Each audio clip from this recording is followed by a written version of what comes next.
राजखान्थिनि बाथ्रा लोगोफोर राजखान्थिनि बाथ्राखौ नोंथांमोना जोबोर खोनासंना मोजां मोनो बेनिखायनो नोंथांमोनजों सावरायनो फैलायबाय बे जाहैबाय मा लासैनो बिटिसि आव रिजनेल पार्टी थानाय नंलिया ना बीपीएफ ना यूपीपीएल थानाय नंलिया जाबायदि रिजनेल पार्टीनि थासारि आसामाव जोबोर उइक गोदो गोदायनिफ्रायनो एजिपि पार्टीया जिबायदि थान बान जाबाय थिग बेबादिनो जोबोर थाबैनो यूपीपीएलआथ' बिग जिर' जाबायानो आरो बीपीएफ पार्टीयाबो फिउचाराव जुदि स्कप होबाय थायो बीजेपीखौ बीपीएफ नामनि पार्टीयाबो मोनसे समाव थानाय नङा मानसिफोरा बुंदों बे बारनि इलेक्शनाव नोंथांमोना नुदों बीजेपीआ मेन्डेट मोनदों स' बीजेपीनो रावबो गोनांथि गैया रावनिबो गोनांथि गैया ना एजिपि ना बीपीएफ जेबो गोनांथि गैया नाथाय बिथांमोना नागारनाय नङा बिसोरखौ लागोन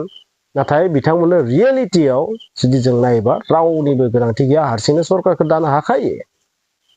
बिसोरो जाबायदि मोनब्रै देरहाबायना बिटिसिआव नेक्स्टआव बिसोर गासैयावबो नेक्स्ट 2030सोआव जेब्ला इलेक्शन जागोन ना 2033सोआव अब्ला बैहाय बिसोर गासैबो जायगायावनो जुदि केन्डिडेट होयोबा बर्तमानाव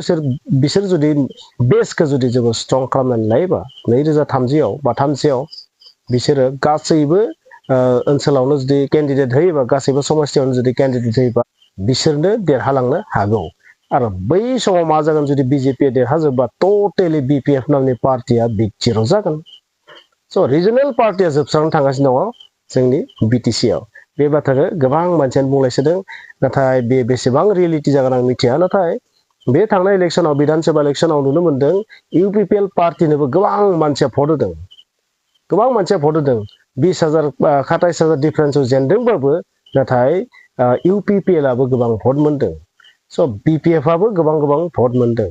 बेनि ओंथिया जाहैबाय मा बीपीएफनि एसेबां भट होनाय हिसाबै फिउचाराव जुदि मानसिफोरनि साननायाव मोनसे जुदि फिल फैयोबा जे रिजनेल पार्टीखौ फोजोबस्रांनो नागिरदों बैबायदि मोनसे फिलिंसआ जुदि बै समाव फैयोबा थारैनो बबेबा मोनसे पार्टीखौ जों फोथांनानै लाखिथारनांगोन आरो बेबायदि जाहोनो हानांगोन जों स' रिजनेल पार्टीखौ जों जुदि बिटिसिआव खोमानानै लायो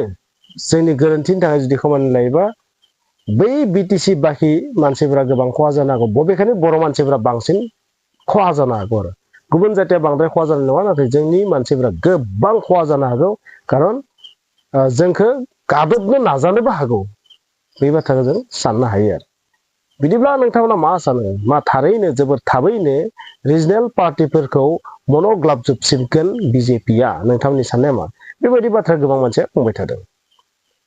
नङाबो होननाया नंगौबो होननाया बे बाथ्राखौ नङाबो होनद्रायनाया मानोना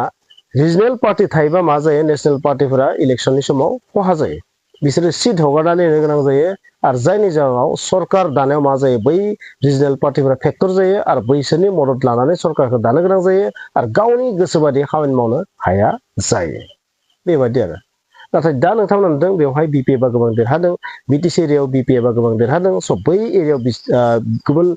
नेशनेल पार्टीनि जिहेतु एमएलए गैया बै जायगायाव बिसोर गावसोरनि गोसोबादि खामानि मावहैनो हानाय नङा जुदि बिसोरनिनो जुदि एमएलए थाजोबबा गोसोबादि खामानि मावनो हागोन नाथाय रिजनेल पार्टी थानायनि थाखाय बिसोरो बै जायगायाव गोसोबादि माबा मोनसे प्रेसार होनानै गावनि स्टाइलाव खामानिखौ मावहैनो हानाय नङा आरो बेनिखायनो रिजनेल पार्टीखौ नांथारगौ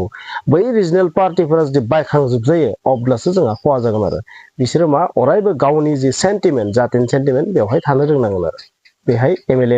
एमसिएलएफोर जायफोर दङ बिदिब्ला नोंथांमोना मा सानो थारैनो मन'ग्लाबजोबसिगोन नामा जोबोर थाबैनो रिजनेल पार्टीया थामारनाय नंला नामा बीजेपीआ मन'जोबसिगोन नामा नोंथांमोना बुं